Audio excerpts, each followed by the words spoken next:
আজকে আমি তোমাদের সঙ্গে শেয়ার করব what I it in a day. আমি সকালটা শুরু করি এক গ্লাস গরম জল খেয়ে, যেটা আমি ভিডিও নিতে একদম ভুলে গেছি। তারপর আমি ব্রেকফাস্টে খেয়ে নিয়েছিলাম দুটো ব্রেড আর এই ডিম সেদ্ধটা।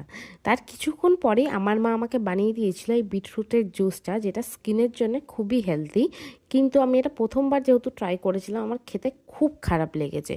টেস্টের থেকেও ওটার স্মেলটা খুবই খারাপ। আমি একটু রোদে গিয়ে বসেছিলাম, আর আমার সঙ্গে খেলার জন্য চলে এসেছিলেন ইনি। ওনার সঙ্গে একটুখানি গল্প টল্প করে খেলাধুলো করে নিয়ে আমি চলে গেলাম আমার লাঞ্চ করতে। আমার লাঞ্চের থালাটা আজকে দারুণ কালারফুল দেখতে লাগছিল, কারণ ওখানে অনেক কটা ভেজিটেবল ছিল। ছিল সজনে ফুল ভাজা, ডাল, চিংড়ি মাছ ভাজা, এদিকে ফুলকপির তরকারি, মাছ, আরও একটা মাছ ছিল যে মাছটা আমি খাইনি।